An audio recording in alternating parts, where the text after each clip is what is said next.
মাননীয় প্রধান উপদেষ্টা প্রফেসর মোহাম্মদ ইউনূস আগামী 23 সেপ্টেম্বর শুরু হতে যাওয়া জাতিসংঘ সাধারণ পরিষদের ৮০তম অধিবেশনের উচ্চ পর্যায়ের সাধারণ বিতর্ক ও অন্যান্য গুরুত্বপূর্ণ অনুষ্ঠানে বাংলাদেশ প্রতিনিধি দলের নেতৃত্ব দেবেন। এই অধিবেশনে যোগদানের জন্য মাননীয় প্রধান উপদেষ্টা আগামী 22 সেপ্টেম্বর একটি বাণিজ্যিক ফ্লাইটে নিউ ইয়র্ক পৌঁছাবেন। এবছরের অধিবেশন বাংলাদেশের জন্য বিশেষভাবে তাৎপর্যপূর্ণ, কারণ এবার 30 সেপ্টেম্বর 2025 তারিখে জাতিসংঘ সাধারণ পরিষদের সভাপতির সভাপতিত্বে high level conference on the situation of Rohingya Muslims and other minorities in Myanmar শীর্ষক একটি উচ্চ পর্যায়ের সভা অনুষ্ঠিত হবে।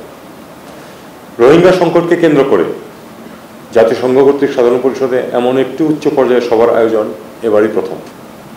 উল্লেখ্য, গত বছর জাতিসংঘ সাধারণ পরিষদে মাননীয় প্রধান উপদেষ্টা প্রথমবারের মতো সকল অংশীদারের অংশগ্রহণে জাতিসংঘ কর্তৃক এমন একটি উচ্চ পর্যায়ের সভা আয়োজনের প্রস্তাব করেন।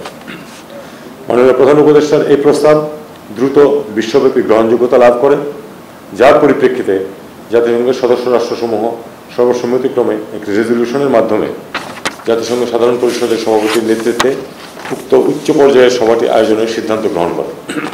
26 সেপ্টেম্বর মাননীয় প্রধান উপদেষ্টা জাতিসংঘ সাধারণ পরিষদের সাধারণ আলোচনা পর্বে বক্তব্য রাখবেন। তিনি তার বক্তব্যে জুলাই গণঅভ্যুত্থানে ছাত্র জনতার আশা আকাঙ্ক্ষার প্রেক্ষিতে বিগত এক বছরে বাংলাদেশে ঘটে যাওয়া সংস্কার ও আগামী দিনে নির্বাচন অনুষ্ঠানের মাধ্যমে একটি সত্যিকারের গণতান্ত্রিক রাষ্ট্র ব্যবস্থা গড়ে তোলার দৃঢ় প্রত্যয় বিশ্ব দরবারে তুলে ধরবেন বলে আশা করা যাচ্ছে। পাশাপাশি আন্তর্জাতিক শান্তি ও নিরাপত্তা নিশ্চিতের ক্ষেত্রে শান্তিরক্ষা কার্যক্রমে বাংলাদেশের বলিষ্ঠ অবস্থান, বিশ্বব্যাপী সংঘাত, রোহিঙ্গা সংকট, জলবায়ু পরিবর্তন ও এর প্রভাব, জলবায়ু ন্যায় বিচার প্রতিষ্ঠা, টেকসই উন্নয়ন লক্ষ্যমাত্রা এসডিজি অর্জনের ক্ষেত্রে উন্নয়নশীল দেশগুলোর প্রতিকূলতা, উন্নয়নশীল দেশসমূহ হতে সম্পদ পাচার প্রতিরোধ, নিরাপদ অভিবাসন, অভিবাসীদের মৌলিক গবেষণা পরিষেবা প্রাপ্তির নিশ্চয়তা, জেনারেটিভ কৃত্রিম বুদ্ধিমত্তার পরিপ্রেক্ষিতে প্রযুক্তির টেকসই হস্তান্তর এবং সর্বোপরি ফিলিস্তিন ও ইসরায়েলের যুদ্ধবিরতি ও স্থায়ী শান্তি প্রতিষ্ঠার প্রয়াস তার বক্তব্যে উঠে আসবে।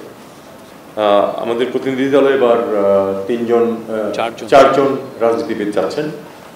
এটা করা হয়েছে কারণ যেহেতু আমরা একটা পর্যায়ের দিকে যাচ্ছি যেখানে রাজনীতিবিদদের কাছেই দেশের সার্বিক পরিচালনা ভার হস্তান্তর করা হবে, কাজে সেই হিসাবে তাদেরকে আমরা এই প্রতিনিধি দলে অংশভুক্ত করছি।